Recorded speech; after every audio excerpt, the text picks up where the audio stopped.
Okay, we're going through quotes, alphabetical order from Holy Grail Wisdom Quotes by E.P. Rogers. We're on Horace Walpole, a famous British historian, son of a prime minister.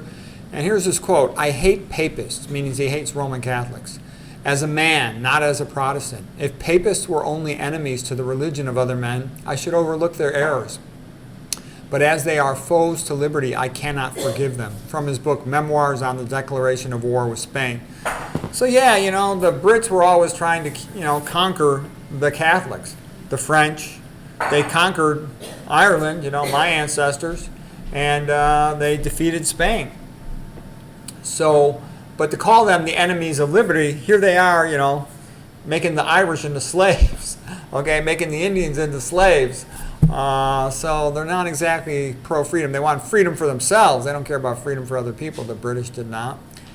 He says, "A tragedy can suffer by delay. A comedy may not, because of the illusions and the manners represented may be temporary." Yeah, look at the ancient Greek tragedies like Oedipus Rex, Antigone. They're still masterpieces today. Medea.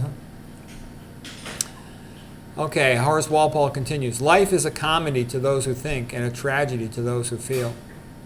The whole secret of life is to be interested in one thing profoundly and 1,000 things well."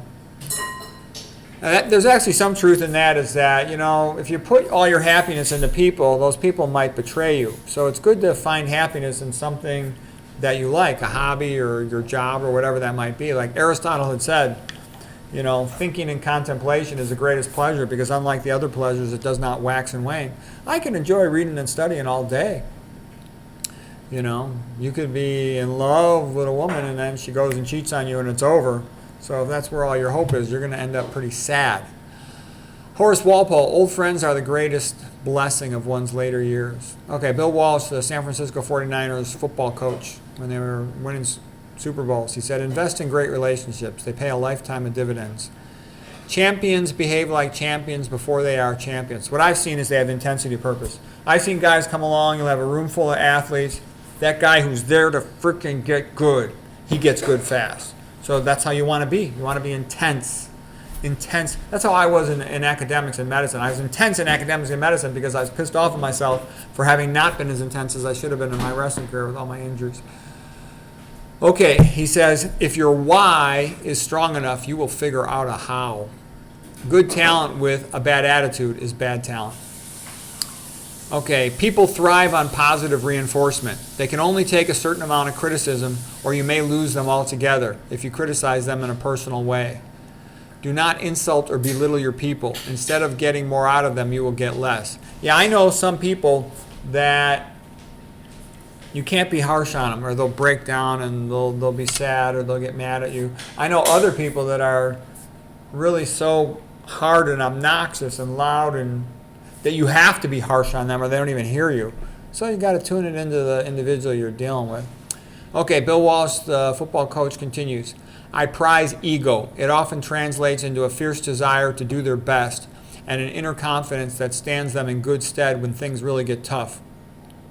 All the great performers I've ever coached had ego to spare." Yeah, and I was around lots of magnificent athletes, guys who were national champions, the Schultz brothers and some other guys I know, world champions, Olympic champions, and they knew they were the best. There was nothing ambiguous about it. They're like, yeah, I'm the best. I won the World Cup. I won the World Championship. I won the Olympics. I kicked the crap out of the Russian. I kicked the crap out of, the guy from this other university.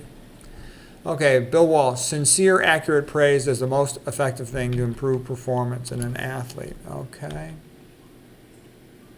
Now we're going to do Dennis Waitley. So Dennis Waitley is a motivational speaker and writer. He wrote one of those books like Power of Positive Thinking, something like that. Okay, here's some of his quotes. "Most people spend their entire lives on fantasy islands. Someday I'll. If you believe you can, you probably can. If you believe you can't, you most assuredly won't. Belief is the ignition switch that gets you off the launching pad." That's why you really need to emphasize with students the potential for improvement if they make the effort to learn study skills, if they make the effort to learn memory techniques, that they should know that IQ can easily be improved. Because most people never make the effort. If you consistently read every day, you will develop a much better vocabulary, you'll become much more articulate. You'll spell much better. and eventually you will think much better. The most important key to the permanent enhancement of self-esteem is the practice of positive inner talk. To talk, what that means to me is talking to yourself. Like I remember somebody had the quote, I don't know who said it, said, if it is to be, it is up to me. I go, yeah, it has to come from me. And I would do this often, say, I can do it, I can do it, I can do it. I get myself psyched up. And then like, let's say I have the next day off. I can do it, and I'm getting ready to crank that book out. I'm like, 12 hours, all your energy, crank it. Because it's nice to have big blocks of time because you want to be able to see in your mind's eye the beginning, the middle, and the end all in one cohesive fell swoop. So you can put it all together, make it coherent and flow. You can only do so much in little bits at a time because then you don't have the whole thing in your head clearly. So you want big blocks of time. Okay, Dennis Waitley continues. The 3 most important words you can say to yourself are, yes, I can. I used to say to myself, why not me? Why should somebody else get the highest grade in the class? Why shouldn't I get the highest grade in the class? Okay? Why should somebody else be better than me? Why shouldn't I be the best at this procedure or the best at whatever it was? All of the top achievers I know are lifelong learners. Never follow the crowd in what you do. The crowd has never produced anything of lasting quality, value, or beauty. Now that's a good quote. That's right. But to me, that's like people say, why do you want to be a Christian? I'm like, well, almost all the great artistic achievements were done by Christians.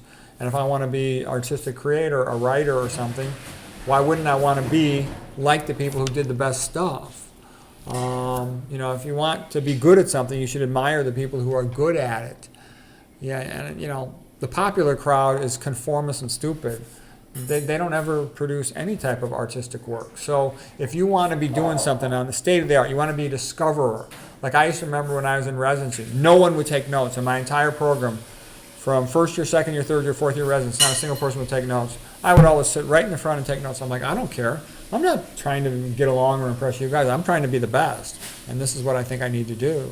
I was always like that. I always had this attitude. I'm going to be the best. So I don't really give a rat's ass what the rest of you guys do. If you want to be mediocre and not learn slower. It's stupid. You got to be here all day. You might as well learn as fast as you can. Okay, Dennis Waitley. He says, one of the best ways we can get the most energy, in order for us to get the most energy out of ourselves, we have to focus it. And that is what our goals do. They concentrate our energy and focus it. Okay, that's it for quotes today. Hope you found that helpful.